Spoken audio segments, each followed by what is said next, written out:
The vast glass walls of the committee room reflected everything with cold precision: the fluorescent lights, a flicker of wind-moved poster outside, glossy portfolios stacked at the end of the long table. My own reflection, translucent and pale behind the panel of professors, seemed thinner and more nervous than the sleek, composed applicants on either side. My left heel jittered on the linoleum, a tick I couldn't stop. They did not smile at me, not one. Professor Choi, with his square chin and the aged brown cufflinks, cleared his throat. Outside, a student's laughter snaked through the cracked window, scraping my nerves. Han So-yun, he began, sifting his thumb over a stapled packet of transcript pages. You have talent, clearly, but talent is not enough. Professor Kang didn't look up, thick brows drawn close. Choreography is theory, not just feeling. We expect more clarity of thought in your approach. I pressed my hands together, fingers slick with sweat. Yes, Professor, Professor Park's lips compressed into a tight, polite frown. The contemporary department thrives on innovation. We aren't persuaded by another hip-hop solo piece set to American pop. Something twisted in my chest. I tried to swallow, but my throat was dry as rice paper. I didn't mean to disrespect the program, my solo. Professor Choi spoke again, gentle but final. We have reviewed your application. Regrettably, we cannot admit you this year. Polite silence, the kind only university panels can conjure. The other students, future classmates had I passed, shifted careful to avoid my eyes. My own hands would not stop shaking. Humiliation burned beneath my skin. I bowed, lower than necessary. Thank you for your time. The glass door hissed as I left. The hallway felt cavernous, every heel strike echoing like an accusation. My stomach tensed, and suddenly I remembered my mother's half-smile at breakfast. Why not just study education, dear? Dancing is a hobby. How my brother laughed, mouth full of fish cakes. Yeah, So-yun, maybe you'll get on TV if you're lucky. Laughter from every direction, the warm kind, the sneering kind. They were right. That was the echo that chased me down the grey corridor, past rows of bright-eyed dancers already celebrating. Maybe this is it, something inside whispered. Maybe you're just not enough. I went home, numb, staring out the bus window as Seoul blurred by, neon in the twilight, steaming fish soup on street carts, a busker spinning to the same rhythms I loved. I pressed my forehead to the glass. Home, the smell of garlic and laundry soap. My father in his chair by the small TV, tired from the hardware shop, my mother humming over vegetables. They looked up when the door opened, tension thick as stew. My mother said nothing at first, she just looked at my face. You didn't make it, did you? I shook my head, she set her knife down, voice soft. Don't feel bad, you can try something steadier, you're smart. She meant well. She always meant well, but her eyes flickered, relief almost that this was over. My brother blew out a low whistle. Told you, university's not for dancing. He laughed, and the laughter echoed, a deeper sting. 10 years pressed down on my shoulders. All the mornings of stretching before everyone woke, leaping across our shoebox apartment's living room, using the reflection of the glass door to check my form. All the hours in dark studios after school, battered knees and taped toes, sweat pooling under ancient radiators. 10 years, and it ended in one polite rejection. That night when everyone was asleep, I sat in the dark. I could hear the city's heartbeat beyond the window, the late trains, the hush of traffic, a distant thump of bass carried on the wind. My body ached from the audition. I felt hollow. I stayed that way for a while. Moving through the days in slow motion, the white noise of disappointment filling my ears.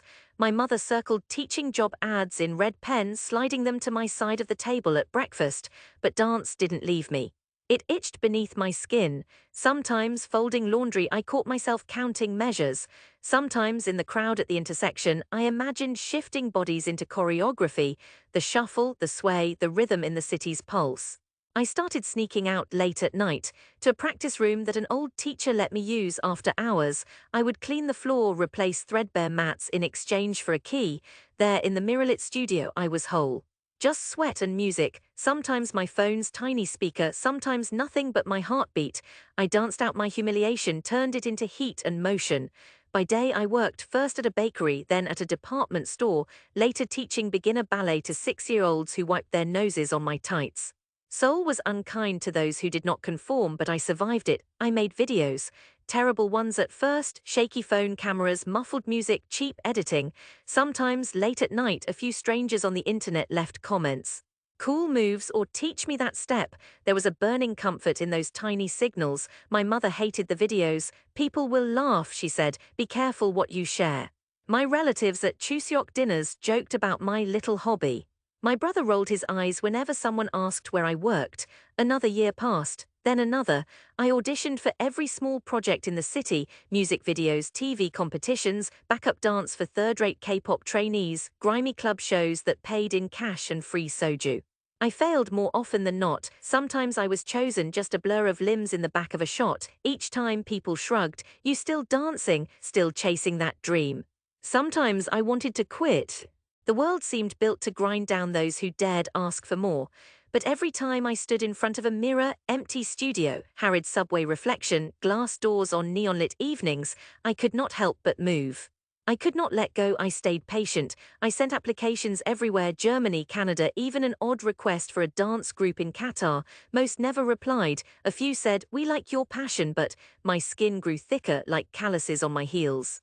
One day, a message popped in my Instagram requests from a foreign account. At top in motion, verified, a blue check next to the name. I opened it, barely daring to breathe. "Hey, are you available for choreography work in Seoul? Your short clip is fire, Tobin."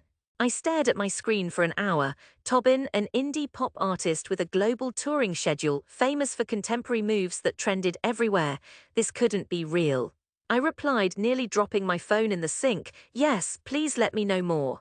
2 days later, I was in the rehearsal studio at a fancy Gangnam address I'd only ever passed on the bus. Stark white walls, polished floors, windowed rooms with standing water bottles and stretching mats.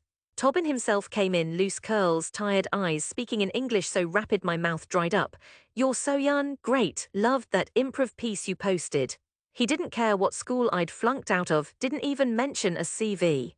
He watched me move, asked for a blend of traditional Han, hip-hop and freestyle, something to bridge Seoul and London. I danced until my thighs shook. At the end, he grinned. "That's exactly what we need. Can you make a sequence for the bridge?" I nodded, not trusting myself to speak. The next weeks were a blur. I choreographed, tweaked, taught Tobin's backup dancers, found old friends to help rehearse, sometimes rewrote a whole sequence at midnight when the producer changed his mind. I moved in a daze, tired but alive.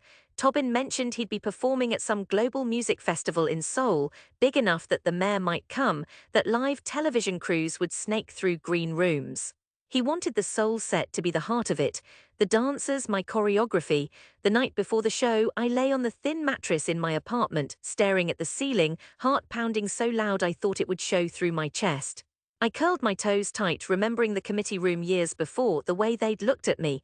Morning brought a grey sky, sharp, crisp air, and nerves so vivid I could barely eat toast. My mother hovered, watching me pack my dance shoes into an old duffel bag. "Are you sure you want this, So-yeon? What if something goes wrong and people see? Your relatives will be watching." "I have to try, Moms. It's already happening." She nodded, worry inked on her brow. Seoul Olympic Park was a sea of noise and movement, orange-vested crew, towering LED screens, food trucks standing sentry. Backstage, I led my dancers in breathing exercises, their faces marked by the same terror and thrill. When the sequence began, my sequence, the lights dropped to blue, then gold, the opening bars throbbed out over 50,000 people, and my dancers moved as I had seen them in my head. Tobin stepped forward, a blur of sound and sweat and flashbulbs, but it was the choreography that set the rhythm. A swirl of Han-inspired sleeves, shoulder pops, footwork sharp as static. When the main sequence landed, the crowd roared. I watched from stage right, numb with disbelief, nearly forgetting to breathe. All my moves, every beat I'd invented alone on linoleum, cradling bruised ankles, carried by dancers leaping beneath 1,000 eyes. The screen flashed my name. Choreography Han So-yeon's. Afterwards, in the green room, my phone would not stop buzzing.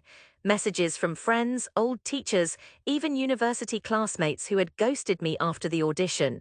All saying, "Was that you?" But the moment that mattered most came 3 days later. My mother asked me, not insisted, not feared, to come to dinner. All my relatives would be there. My brother, his wife, cousins, aunties and uncles who joked about my hobby for years. I hesitated. Old anger flickered low in my chest. Then I agreed, out of something deeper than pride. Dinner was a squeeze in my aunt's modest apartment. The smell of kimchi stew and grilled mackerel hit me as I stepped in. Faces turned. Only a few tried to hide their surprise or awkwardness. My brother grinned, awkward, a beer can sweating in his grip. "The star arrives," he said, not meeting my eyes. I smiled tightly, set my gift of rice cakes on the table and sat. "Did you see the performance?" my aunt's voice testing. My mother was quiet, but her eyes were fixed on me. My uncle, who once declared dancing for spoiled rich kids and TV girls, nudged his tablet across the table. "Was that really you, So-Yun?" All over my news feed. "They had interviews, they said your name." He prodded the video. The room fell quiet as the screen filled with light and sound. My face was not in the shot, just my dancers, the synchronized sweep, the pattern of bodies whirling beneath bright screens. The scroll at the end, my name in shining white. For a moment I felt exposed, naked beneath all their eyes. I braced myself, waiting for the mockery, the awkward turn, the "but what's your real job?" Instead, my cousin, eyes wide, said, "That looked impossible. How did you invent that part where they spun and the lights change?" My brother sipped his beer, less smug than usual. "You made the moves for Tobin, no joke." I nodded, heart poundings. My mother, voice trembling so quietly no one but me could hear, said, "I told everyone, I said my daughter did this. I'm so proud, So-Yun." Something inside me cracked, sadness, pride, relief, all rolling into a thick knot behind my ribs. My aunt filled my bowl with steaming rice, pressing the spoon into my hand. For the first time in years, I did not feel small at that table. Later, after dishes were cleared and the conversation moved on, I stepped outside. The city's lights glimmered over the rooftops. I breathed in the cold evening, a tingling joy riding beneath my skin. My phone thudded with a message, "You saved my set, next time world tour." From Tobin, I smiled, a real, deep smile. 10 years of patience and humiliation, all those nights alone in practice rooms, had finally led here, standing beneath the neon-lit sky of Seoul, not needing anyone's permission to belong. That night, as I rode the bus home through golden-lit streets, the city was alive in a way it never was before. I glanced at my hands, still calloused, still stained with years of sweat. But they trembled less, grounded by something I had earned all on my own. I did not feel the urge to look back through the committee room's glass anymore. I had become my own proof.